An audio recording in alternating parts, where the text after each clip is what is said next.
Assalamualaikum warahmatullahi wabarakatuh. Bertemu kembali dalam program e-learning bersama saya Dr. Said Aslah MPD dengan mata kuliah Pancasila dan Kewarganegaraan. Nah, adapun topik yang kita angkat pada kali ini adalah Pancasila sebagai ideologi bangsa dan negara.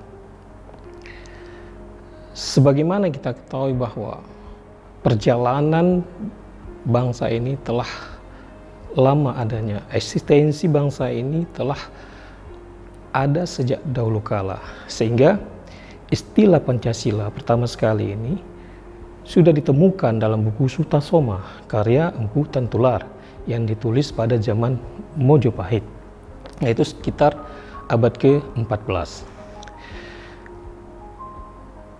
Pancasila sebagai dasar negara pertama sekali telah diusulkan oleh Founding Father.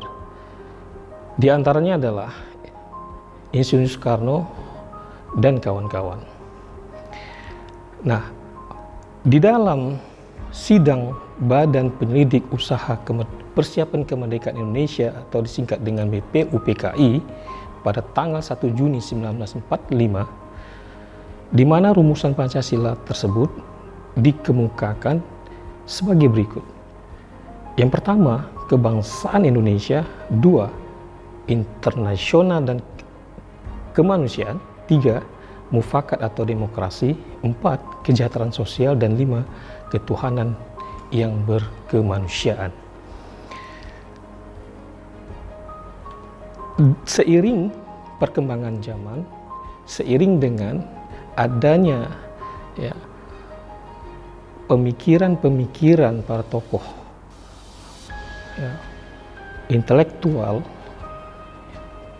yang membahas tentang Pancasila ini, ada sesuatu yang perlu di follow up kembali, di mana sila-sila yang ada dalam Pancasila itu masih harus diporsikan sedemikian rupa sehingga bisa dijadikan sebuah dasar negara kita.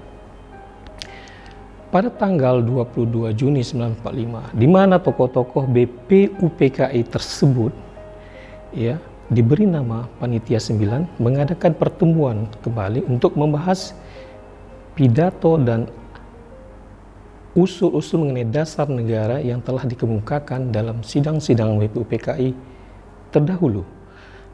Nah, dalam pembahasan tersebut disusun sebuah piagam diberi nama Piagam Jakarta. Di dalam terdapat rumusan dan sistematika Pancasila.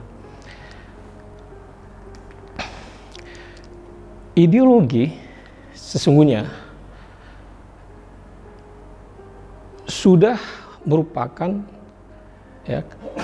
kepribadian bangsa kita. Sebelum kita lebih jauh menyelusuri bagaimana perkembangan ideologi, ada baiknya kita mengetahui dulu asal-usul dari istilah ideologi. Ideologi berasal dari bahasa Yunani, yaitu eidos.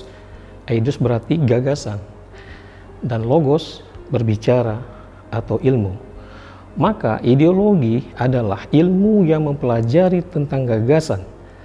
Gagasan yang dimaksud adalah gagasan yang murni, ada dan menjadi landasan atau pendoban dalam kehidupan masyarakat yang ada atau berdomisili dalam wilayah negara di mana mereka berada.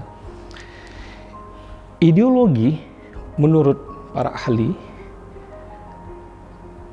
adalah rangkaian kumpulan nilai yang disepakati bersama untuk menjadi landasan dan pedoman dalam mencapai tujuan atau kesejahteraan bersama. Nah, ideologi secara umum itu ada dua. Yang pertama, ideologi merupakan sistem keyakinan yang dianut oleh masyarakat untuk menata dirinya sendiri.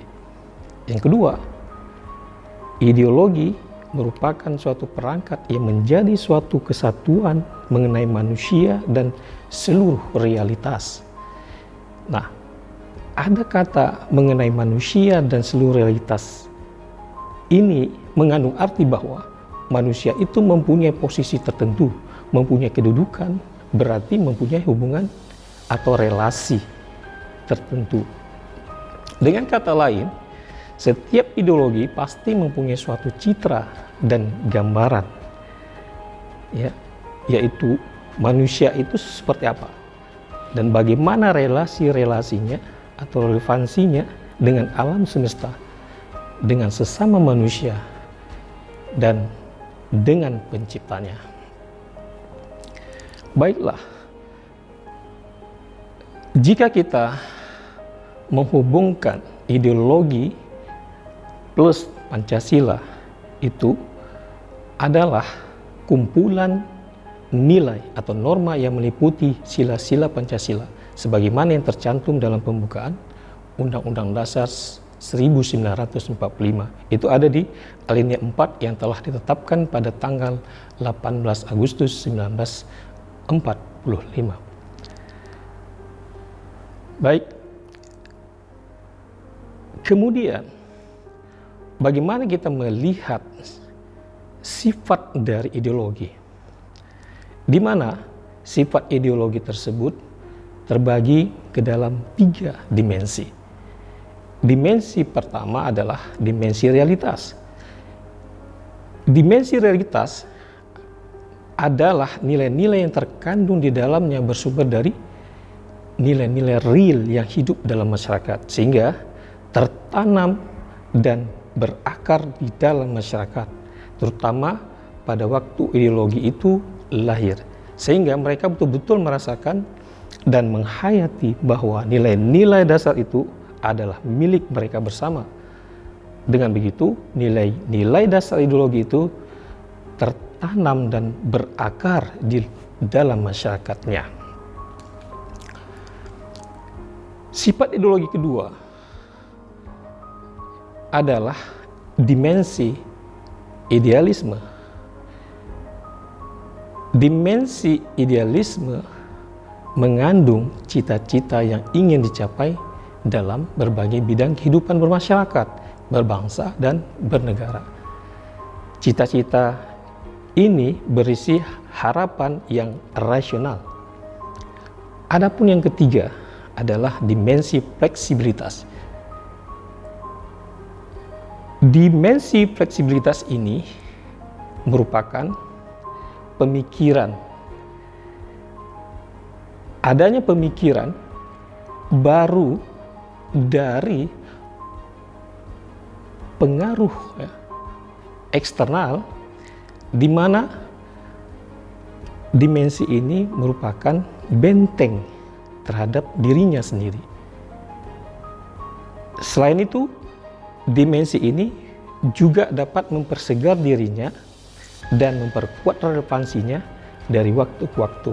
Inilah ya gambaran dari dimensi fleksibilitas.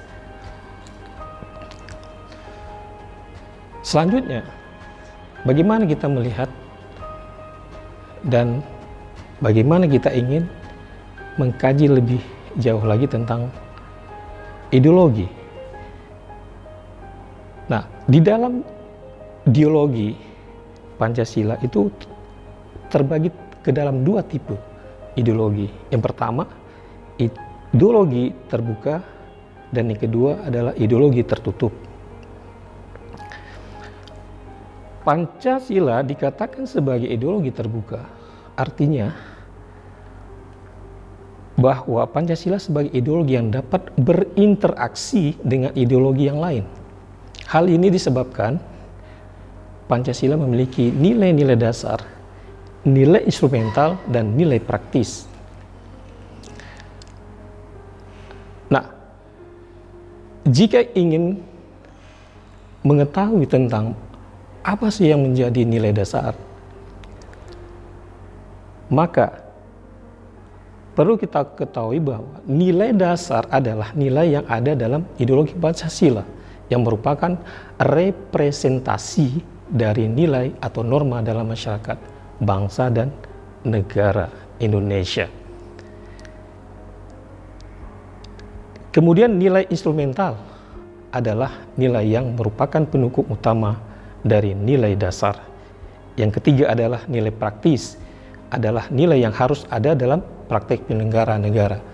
Sifat ini adalah masih abstrak.